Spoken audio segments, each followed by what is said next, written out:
Assalamu alaikum students. How are you? Hopefully you are enjoying your fasting nowadays. That's the holy month of Ramzan al-Mubarak. The third Ashra has been started. Inshallah, after a couple of days there will be Eid. Bless you the happy Eid, and let's start the fresh lecture. Today we are to do the next tense. It is present perfect. आपको पता है कि अभी तक बच्चों हम लोग एक ही टेंस में चल रहे हैं और वो है प्रेजेंट। पहले आपको सिंपल प्रेजेंट करवाया, उसके साथ ही प्रेजेंट इंडेफिनिट, प्रेजेंट कॉन्टीन्यूस, और आज it is a turn off present perfect. बच्चों बहुत दफ़ा आप लोगों ने टेंसेस किए होंगे और मुझे उम्मीद है कि आपको ये फार्मूलाज भी आते होंगे। मेरा मकसद हरगिज़ आपको वही चाइल्डिश फार्मूलाज दोबारा करवाना नहीं है, बल्कि मैं सिर्फ इन चीज़ों को इसलिए टच कर रही हूँ ताकि आप लोग इनमें रिवाइज कर लो साथ ही, और उसके साथ ही मैं आपको एक कंपोजिशनल एक्टिविटी दे दूँ और आप उसको चेक कर लो इधर your formulas are mature are not. ठीक है, so let's move to the formula. Repeat with me. Present perfect. What is the meaning of perfect? आपको पता है परफेक्ट जो है वो किसी चीज़ का मुकम्मल होना। क्या है परफेक्ट? किसी चीज़ का मुकम्मल होना। अब हम प्रेजेंट जो परफेक्ट है या परफेक्ट टेंस है, किसी भी चीज़ की परफेक्शन को कैसे शो कर सकते हैं?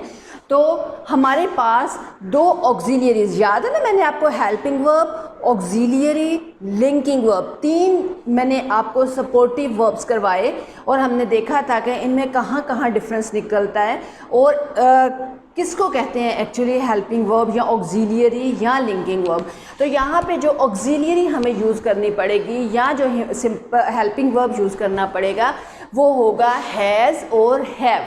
ठीक है, तो पहले तो आप ये क्लियर कर लीजिए कि हैज़ किस किस के साथ आएगा। हैज़ ही के साथ, शी के साथ, इट के साथ और किसी नेम के साथ आएगा। हैव किसके साथ आएगा? आई के साथ, वी के साथ, यू के साथ और दे के साथ। इन सब के साथ हैव और ऊपर वाले सब्जेक्ट्स के साथ हैज़।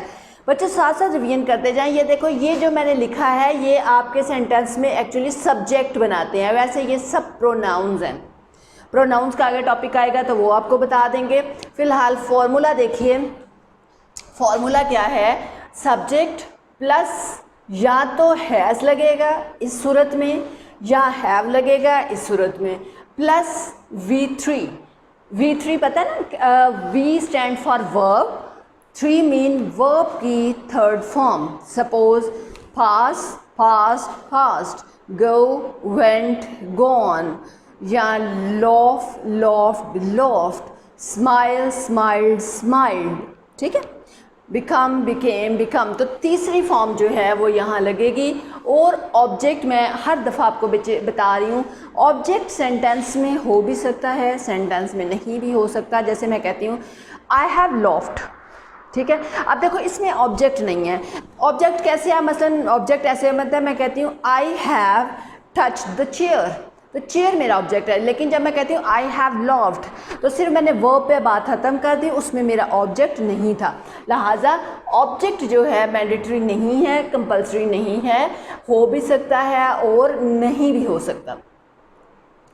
अच्छा, उसके बाद जब आप नेगेटिव बनाते हो तो सब्जेक्ट हैज़ हैव के बाद आपने नॉट लगाना है और V3 लगाना है और ऑब्जेक्ट लगाना है।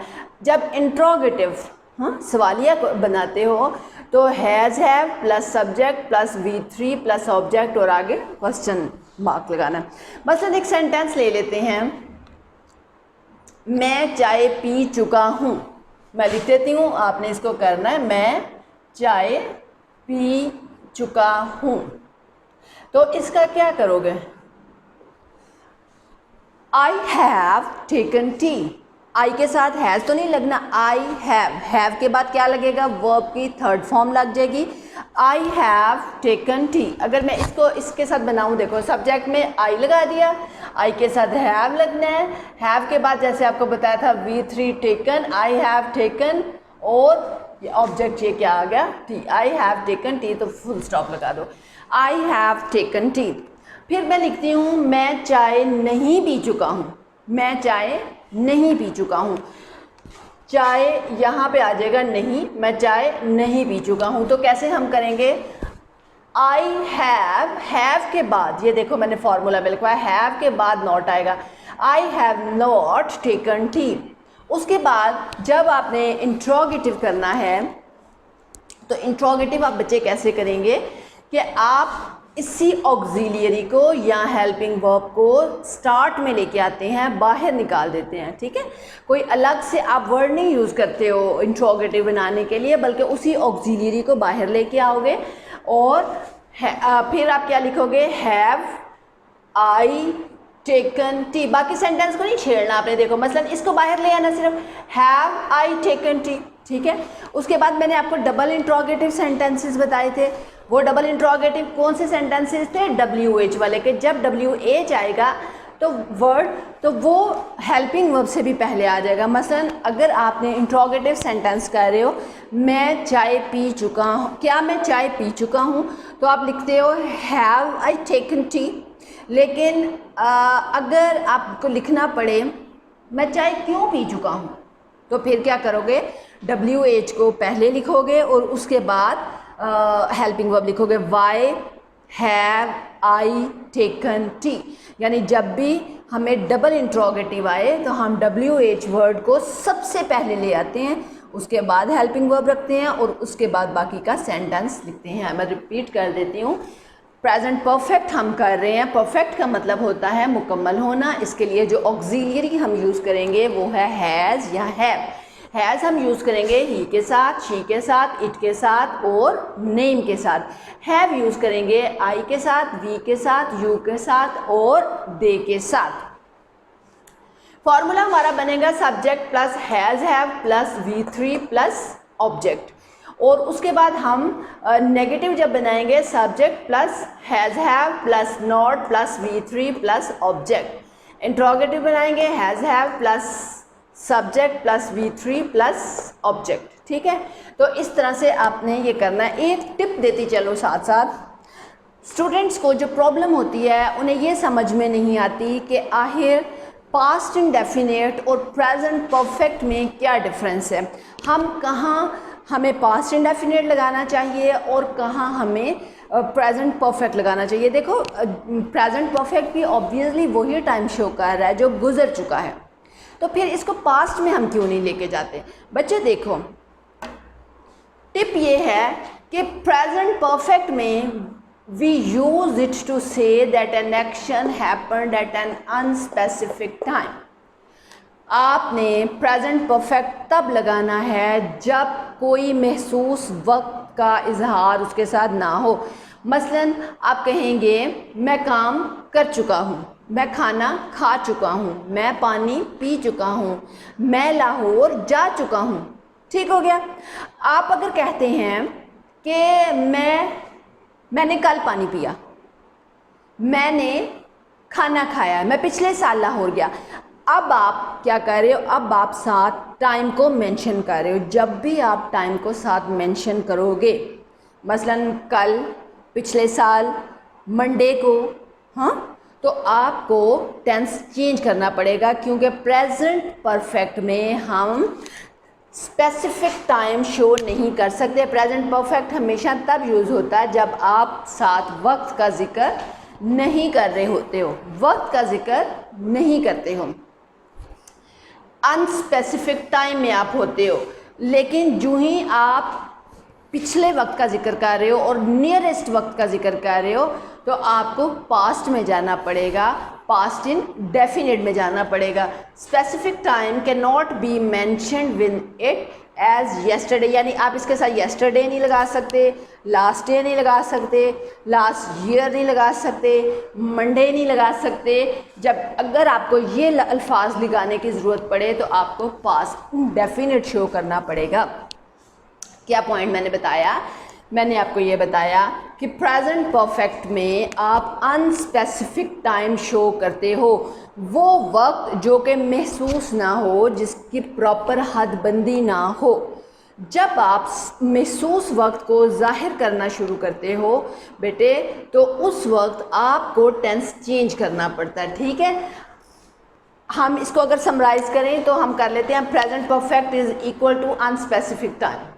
Present perfect is equal to unspecific time, यानी महसूस वक्त नहीं होना चाहिए।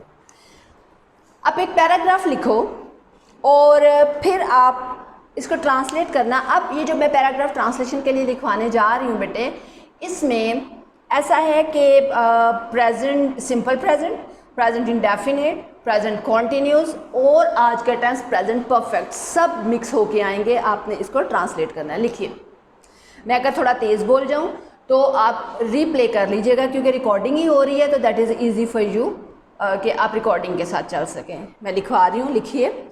मैं बीकॉम की तालिबा हूँ, मैं बीकॉम की तालिबा हूँ। मैं चाहती हूँ कि मेहनत से तालीम हासिल करूँ और ज़िंदगी में नाम कमाऊँ।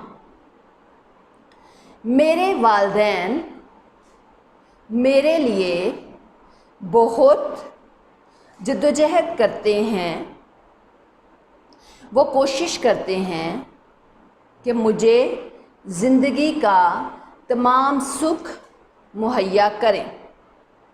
मैं अब तक बहुत से इनामात हासिल कर चुकी हूँ। मैं अपने उसातिज़ा का दिल जीत चुकी हूँ। वो मेरा नाम अच्छी तालबात में शामिल कर चुके हैं। मेरी तमाम दोस्तें इम्तहानात की तैयारी मुकम्मल कर चुकी हैं। मैं भी इस मकसद के लिए कोशिश कर रही हूँ। ठीक हो गया। अब आप देखेंगे जब आप करने बैठेंगे तो ये present perfect, present continuous, present indefinite, simple present सब टेंसेस इसमें इंशाल्लाह आ जाएंगे और आपकी टेंस मैच्योरिटी शो हो जाएगी कि आप कितना इसको फॉलो कर सकते हो अगर आप सीख चुके हैं तो। ठीक है। अब जैसा कि आपसे प्रॉमिस था कि आपको साथ साथ हम शॉर्ट क्वेश्चंस की भी तैयारी करवाएंगे, तो टेंस के साथ ही आ जाइए। आज पहला पार्ट ऑफ स्पीच करते हैं। पार्ट ऑफ स्पीच बेटा एक्चुअली क्या होता है? देखो, स्पीच का मतलब क्या है? स्पीच का मतलब है बात। स्पीच किसको कहते हैं? बात। अब जब हम बात करते हैं तो जाहिर है बात करने में हम एक जुमला बोलते हैं। बात कैसे करते हैं? To say something we are to say a sentence. To say something we are to say it in a sentence. हाँ, अगर हमने, इसका मतलब क्या है कि अगर हमने कोई बात करनी है तो हमें ज़ाहिर है कोई जुमला बोलना पड़ेगा। अब एक जब जुमला बोलते हैं, मसलन मैं जुमला बोलती हूँ, बच्चों मैं आपको पढ़ा रही हूँ, मैं उर्दू में लिखती हूँ इसको। लिखो, देखो, मैं बोलती हूँ बच्चों मैं आपको पढ़ा रही हूँ। ठीक है। तो अब बेटा ज़ुबान सीखने के लिए हमें क्या करना पड़ता है? क्योंकि ये हमारी ज़ुबान नहीं है, हमें उसका एक एक फंक्शन सीखना पड़ता है। एक आपने जुमला बोल दिया लेकिन आपको एक्चुअली नहीं पता कि आप इसमें कितने पार्ट ऑफ स्पीच बयान कर गए हो। मसलन इसके पार्ट्स कौन कौन से पार्ट्स हैं? मसलन बच्चों एक हो गया, मैं एक हो गया, आपको एक हो गया, पढ़ा रही हूँ, ये एक पार्ट ऑफ स्पीच हो गया। अब देखिए आपने कितने बोल लिए लेकिन आपको पता ही नहीं। मसलन बच्चों क्या है? नाउन है। मैं आई है अगर तो ये प्रोनाउन है मेरा। आपको यू फिर प्रोनाउन है। पढ़ा रही हूँ टीचिंग, फिर ये मेरा वर्ब आ गया। यानी इस एक जुमले में मैंने नाउन, प्रोनाउन, वर्ब। अगर मैं कहती हूँ मैं आपको इंग्लिश पढ़ा रही हूँ, नाउन, प्रोनाउन, वर्ब और एंड में दोबारा मैंने नाउन का जिक्र किया। अब सवाल ये पैदा होता है, आपका क्वेश्चन ये आ सकता है कि मैम सेंटेंस तो हमने बोल लिया तो हमें पार्ट ऑफ स्पीच आखिर सीखने की क्या ज़रूरत है? बच्चे देखें, हम उर्दू बोलते हैं, हमें कतई ज़रूरत नहीं है कि हम देखें कि इसम क्या है, इसम मारफा क्या है, इसम नकरा क्या है और इसम सिफ्त क्या है, क्योंकि वो ज़ुबान हमें आती है, हम सेंटेंस खुद ही बना लेते हैं। But as concerned to English, because that is not our language, that's why we have to learn certain things to make a sentence. Even sometimes you do not know that what is a noun, what is an adjective, what is a verb, what is an adverb, what is a determiner. हाँ, तो आपको चूंकि इनका पता नहीं होता, जब आप सेंटेंस बनाते हो तो आप चीज़ों को मिक्स कर देते हो। अब बीकॉम का जब आपको पेपर आएगा, वो एक तो आपको कंपोजिशनल फॉर्म में लेके चलते हैं, दूसरे आपसे पार्ट ऑफ स्पीच के क्वेश्चन पूछे जाते हैं, आपको छोटी छोटी एक्टिविटीज़ क्वेश्चन पेपर में आती हैं कि इसको टिक करके बताएं। उसका मकसद यही होता है कि क्या आपको पता है कि पार्ट ऑफ स्पीच जो है वो कौन सा है ये, और इसको कैसे हमने करना है। तो लिहाजा अब आपको पता चल गया होगा टेंसेस जो हैं वो हम अलग कर रहे हैं। वो हम टेंसेस क्यों कर रहे हैं, मैंने पहले लेक्चर में बताया था बेटे आपको कि वो हम वक्त को समझने की कोशिश कर रहे हैं। Tense is equal to time.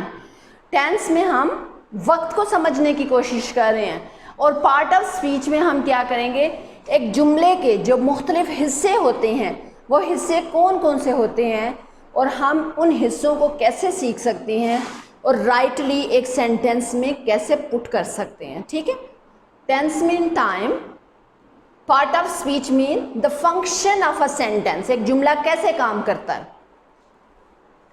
अब जो पहला पार्ट ऑफ स्पीच हम करेंगे वो है noun. What it is, noun.